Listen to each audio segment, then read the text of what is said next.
इस ग्राफ में Philip curve देखते हैं, तो फिलिप कर्व इन्फ्लेशन और रेट ऑफ अनएम्प्लॉयमेंट के बीच कर्व होती है, या इन्फ्लेशन और एम्प्लॉयमेंट या जीडीपी के बीच में कर्व होती है Philip curve.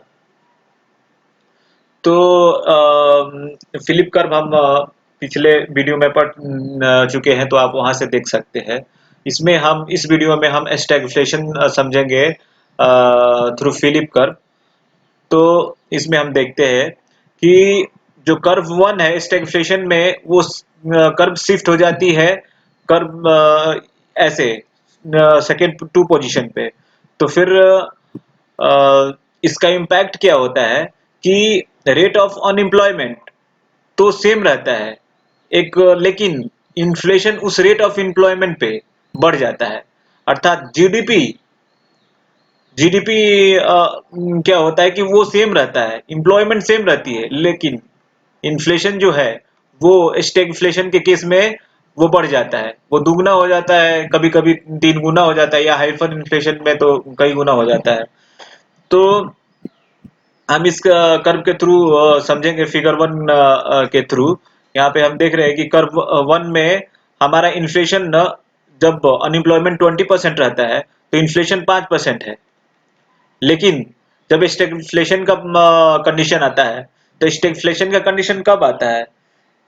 It is the situation of coexistence of the stagnation and inflation in the economy. Here, stagnation means the low national income growth and high unemployment. Means the economic growth will be low, but unemployment will be high. It's a stagnation, and the Philip curve shows that at a high rate of inflation, there is a low rate of unemployment. Here we can see that कि 5% inflation पे हमारा 20% का unemployment है, वहीं हमारा unemployment rate में कोई बदलाव नहीं होता है, लेकिन स्टैगफ्लेशन होने के चलते ये हमारा जो इन्फ्लेशन है वो 10% हो जाता है। अब फिगर टू के थ्रू समझते हैं इन्फ्लेशन और जीडीपी में क्या रिलेशन रहता है जब स्टैगफ्लेशन का केस आता है, यानी कर्व वन शिफ्ट हो जाती है कर्व टू पे, तो क्या होता है। तो इसमें भी हम देखते हैं कि एम्प्लॉयमेंट का जो परसेंटेज है वो 50% रहता है, या जीडीपी का जो परसेंटेज है वो मान लिया 6% रहता है। 6% से जीडीपी ग्रो करती रहती है। लेकिन जब स्टैगफ्लेशन आता है तो जीडीपी परसेंटेज में कोई चेंज नहीं होता है, जीडीपी ग्रोथ रेट में, लेकिन जो इन्फ्लेशन का परसेंटेज है वो 3% से 5% मूव कर जाता है। और वहीं ये सेकेंड कंडीशन में देखते हैं कि इम्प्लॉयमेंट 60% है और जीडीपी इन्फ्लेशन है उस टाइम 5% है, लेकिन स्टैगफ्लेशन के केस में ये 5% से बढ़कर के इन्फ्लेशन 10% हो जाता है, जबकि इम्प्लॉयमेंट के परसेंटेज में कोई बदलाव नहीं होता है, सेम जीडीपी के भी केस में होता है। तो इसके क्या कारण है, स्टैगफ्लेशन के क्या कारण है, क्यों स्टैगफ्लेशन आता है किसी इकोनॉमी में? तो स्टैगफ्लेशन इसलिए आता है कि जब ऐसा कंडीशन होता है कि जो मजदूर है वो अपना वेज बढ़ा देते हैं। वो बोलते हैं कि नहीं, हम हड़ताल होता है कंपनीज में, इकोनॉमीज में हड़ताल होता है, तो फिर वो अपना वेज बढ़ाने की डिमांड करते हैं, और वेज वो अपना 50 से 100 बढ़ा दिए। ठीक है। या तो क्या होगा कि कॉस्ट ऑफ प्रोडक्शन होगा वो किसी भी प्रोडक्ट का, तो वो बढ़ जाएगा। कॉस्ट ऑफ प्रोडक्शन और कॉस्ट ऑफ प्रोडक्ट होगा वो बढ़ जाएगा प्रोडक्शन। तो फिर जो प्रोडक्ट 10 रुपए में मिल रहा था मार्केट में, वो अब 15 या 20 में मिलेगा। लेकिन एम्प्लॉयमेंट तो कुछ नहीं बढ़ा ना, एम्प्लॉयमेंट तो या तो आप इसको करने इन्फ्लेशन को कम करने के लिए या अपने कॉस्ट ऑफ प्रोडक्शन को कम करने के लिए मजदूरों को निकालेंगे, तो उसे अनएम्प्लॉयमेंट बढ़ेगा।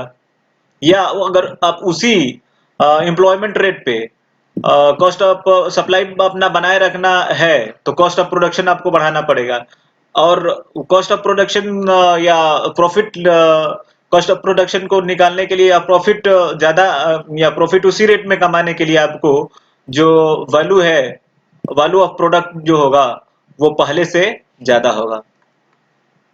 तो इन्फ्लेशन बढ़ गया ना, इन्फ्लेशन तो बढ़ गया। तो ये एक है, इसका कारण है कि वेज बढ़ने के चलते होता है। रॉ मटेरियल्स की जो वैल्यू है वो बढ़ जाए, तब भी कॉस्ट ऑफ प्रोडक्शन बढ़ जाएगा और सेम इन्फ्लेशन बढ़ जाएगा। या फिर हम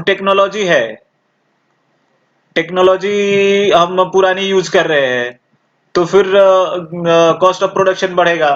और बाकी दुनिया टेक्नोलॉजी इंप्रूव कर गई और कैपिटल इन्वेस्टमेंट करके वो काफी आगे निकल गई, कम खर्चे में ज्यादा प्रोडक्ट निकाल रही है, लेकिन हम किसी भी टेक्नोलॉजी यूज कर रहे हैं, तो फिर स्टैगफ्लेशन की प्रक्रिया आती है।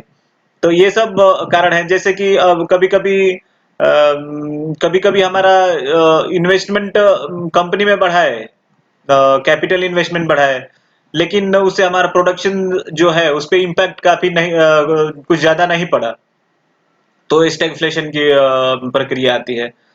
तो ये सब कारण है स्टैगफ्लेशन के। और उसके कारण आप देख सकते हैं कि इन्फ्लेशन तो बढ़ रहा है, लेकिन एम्प्लॉयमेंट और जीडीपी रेट में कोई भी चेंजेस नहीं आ रहे हैं। और उसके कारण भी हमने देखे। Thank you.